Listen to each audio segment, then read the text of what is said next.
When their 7-month-old daughter started screaming at 2:43 a.m., Laura and Ben thought they were losing her. The sound wasn't human. It was the kind of cry that makes your blood run cold, that tells you something is catastrophically wrong. Their German shepherd, Titan, heard it too. What he did in the next 12 minutes would change how this family understood love forever. The baby monitor exploded with noise that tore through the darkness like a siren you can't turn off. Laura was out of bed before her brain caught up with her body. Her feet hit the floor running, bare skin slapping against cold hardwood. Behind her, Ben fumbled for his glasses on the nightstand, his heart already hammering against his ribs like it was trying to escape. In the corner of their bedroom, Titan went from sleeping to fully alert in the space of a heartbeat. 92 pounds of pure muscle and protective instinct. His ears rotated like radar dishes, tracking Laura's footsteps down the hallway, processing the urgency in every sound. But he didn't follow her. Not yet. That should have been their first clue that something was different about tonight. Before we go any further, hit that subscribe button right now, because what happens next is the kind of moment that reminds you why some bonds go deeper than words can reach, why some connections can't be explained by science or logic. The nursery door was already open when Ben got there. Laura had their daughter, Sophie, pressed against her chest. The baby's face was crimson, veins visible at her temples from the force of her screaming, tears streaming down those tiny cheeks in rivers, her whole body rigid with distress, every muscle locked tight. "What's wrong with her?" Laura's voice came out high and thin, panic voice, that voice every parent dreads hearing come out of their own mouth. "Ben, what's wrong?" He touched Sophie's forehead with trembling fingers. Warm, yes, but not burning, not fever warm. "When did she start?" "I don't know. I was asleep, and then she bounced, swayed, did that desperate mother dance that every parent knows, the one that says, 'Please, please, calm down,' the one that comes from some ancient instinct buried deep in human DNA. This isn't normal. This isn't her normal cry." Ben knew that. 7 months of sleepless nights had taught her Sophie's entire vocabulary of tears. The hungry cry that started soft and built to a crescendo, the tired cry that came with eye rubbing and yawns, the "I need my diaper changed" cry that was sharp and insistent. This was none of those familiar sounds. This was pure primal terror, the kind of crying that makes your own chest hurt. "Check her diaper," Laura said, though she'd already checked twice in the 30 seconds before Ben arrived. Ben checked anyway. Dry. The bottle sat on the changing table, rejected and cooling. Sophie had thrown her pacifier across the room with surprising force for someone who couldn't even crawl yet. The teething gel had been applied before bed, ruling that out too. They were running out of options, running out of answers. Should I call? And say what? Laura's voice cracked like thin ice over deep water. Our baby's crying and we don't know why? I'm her mother, Ben. I'm supposed to know what she needs. That's my one job, the one thing I'm supposed to be able to do. Sophie kept screaming. 18 minutes now. 18 minutes feels like 18 hours when your baby is in distress and you're running out of ideas. Then Titan moved. He'd been standing in the doorway, absolutely motionless, watching, processing with that eerie intelligence dogs sometimes show. Now he crossed the nursery in 3 deliberate strides and sat next to Laura, his shoulder pressed against her leg with gentle but unmistakable pressure. "Tighten, not now." Laura barely glanced down. Sophie was still inconsolable, still producing that sound that made every nerve in your body scream, "Wrong! Wrong! Something's wrong!" The dog stayed put, didn't budge an inch. Then he did something he'd never done in his entire 4 years of life. He lifted his head toward the ceiling and released a sound that was neither bark nor whine. Something older, something primal. A sound that meant, "Listen to me. This matters right now." His eyes locked on the crib with laser focus. "What's he doing?" Ben asked, but Laura didn't answer. She was too focused on Sophie, who has now been screaming for a full 20 minutes straight.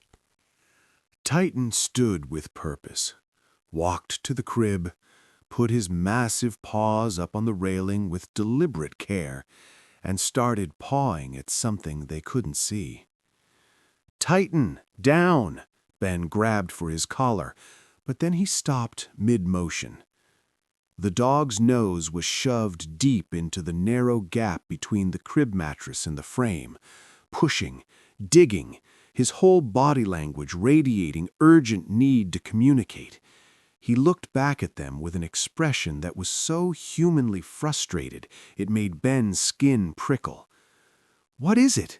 Laura had stopped bouncing. "What's he looking at?" Ben moved closer, peered into the gap where Titan's nose pointed insistently. Wedged there, twisted and trapped in that impossible-to-reach space, was Sophie's sleep rabbit. Time stopped. That rabbit. The gray one with the pink ears, worn impossibly soft from 7 months of constant contact. The one with the barely visible stain on its belly when Sophie had spit up on it at 3 months old. She'd slept with it every single night since she was 6 weeks old. They'd bought backups, 3 identical ones. Sophie knew the difference every single time. This rabbit, this specific rabbit with its crooked left ear and fading pink nose, was the only one that mattered. "Her rabbit," Laura breathed, the realization hitting her like a physical blow to the chest. Ben's hands were shaking as he reached into the crib. The ear had gotten twisted somehow, pulled under the mattress edge where Sophie's tiny fingers had no chance of reaching. She'd probably woken up, reached for it the way she did every night, found nothing but empty space, and her entire world had collapsed into chaos and fear. The instant Sophie saw that rabbit, her screaming stopped mid-breath. Just stopped. Her arms shot out with desperate need, grabbed it, pulled it against her chest like she was drowning and it was air, like it was the only thing tethering her to safety. She buried her face in its familiar, beloved softness, her crying dropping from screams to gasping sobs, to hiccuping whimpers, to blessed, beautiful silence. Silence crashed over the nursery like a wave. Laura and Ben stood frozen in place, staring at each other with wide eyes, and then at Titan, who had calmly sat back down, his tail sweeping across the carpet in slow, satisfied arcs that said mission accomplished, problem solved. "How did we not see it?" Ben's voice came out as barely a whisper. "We looked everywhere." Laura sank into the rocking chair, Sophie already getting heavy with approaching sleep against her shoulder. "We're her parents, and we didn't—" Her voice broke on the last word. "I thought she was dying, Ben. For a second there, I really thought—" "I know." He dropped to his knees beside Titan, wrapped both arms around the thick neck of the dog. His hands were still trembling with leftover adrenaline. "I know. Me too. Titan leaned into Ben's embrace with gentle weight. His tail picked up speed, thumping harder against the floor, but his eyes never looked at Sophie, still watching, still on guard, still doing his job even now. "We're her parents," Laura said quietly, rocking in that automatic way. "We looked everywhere except where it actually was." He knew. Ben's voice was rough with emotion. He just knew. Laura looked down at Titan, really looked at him. This dog they'd almost given away before Sophie was born. This 90-pound liability, according to every well-meaning friend and family member who'd warned them with dire predictions. Dangerous breed, they'd said. Too protective, unpredictable around infants. You're asking for tragedy. Just wait until the baby comes, they'd said. You'll see. They'd come within a single phone call of rehoming him. "Good boy," Laura whispered, reaching down with her free hand to scratch behind Titan's ears. The dog's ears perked forward with pride. He walked over to the rocking chair and very carefully, very gently, placed his enormous head on the armrest, close enough that Sophie's tiny foot brushed against his nose. The baby was already asleep now, the rabbit clutched in both hands like a treasure she'd never let go of again. Titan closed his eyes with deep contentment. This was his place, his purpose. Guardian of the small human, finder of lost things, solver of problems the tall humans couldn't see. Minutes passed in the quiet. Nobody moved.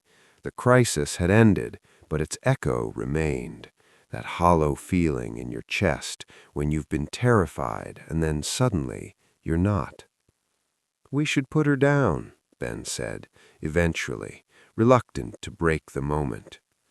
Laura stood with the kind of exaggerated care you develop after months of trying not to wake a sleeping baby. She lowered Sophie into the crib like she was made of the most fragile glass, positioned the rabbit where those small hands could find it instantly if she woke. They both triple-checked its placement. They weren't taking any chances. Not tonight. Not ever again. Titan's eyes tracked every movement. His body relaxed but alert, ready to sound the alarm if that rabbit even thought about disappearing again. Ben and Laura backed toward the door, holding their breath. Titan didn't follow. Instead, he settled on the floor directly beside the crib, head on his paws, eyes half closed but not sleeping. His position was unmistakable. "I'm staying here. This is where I belong. This is my post." "Titan, come on, boy," Ben whispered. His tail thumped once against the carpet. That was his answer. "No, I'm not leaving." Laura pulled Ben into the hallway gently. Let him stay.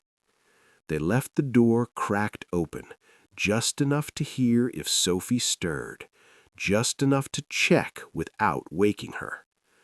Back in their own bedroom, Laura didn't even bother getting under the covers. She just collapsed on top of them, staring at the ceiling with wide, exhausted eyes that couldn't quite process what had just happened. "I'm her mother," she said to the darkness. "I'm supposed to know when something's wrong. I'm supposed to be able to fix it. That's what mothers do." Ben didn't have an answer for that, because she was right. They'd stood there completely helpless while their daughter screamed in terror, and it was their dog who figured it out, their dog who knew what they couldn't see. "Maybe that's why we have him," said Ben finally, his voice quiet in the darkness. "Maybe we're not supposed to do this alone. Maybe that's the whole point of family. Laura was quiet for a long time. Then, I'm really glad we didn't give him away. Me too. Best decision we almost didn't make. The next morning, sunlight streamed through the window. Laura sat bolt upright, heart racing. Sophie! Why hadn't Sophie cried for her morning feeding? They both ran on pure parental instinct, burst into the nursery, expecting the worst, hoping for the best. Sophie was awake, sitting up with the rabbit in one hand. With her other hand, she was reaching through the slats, fingers tangled happily in Titan's fur.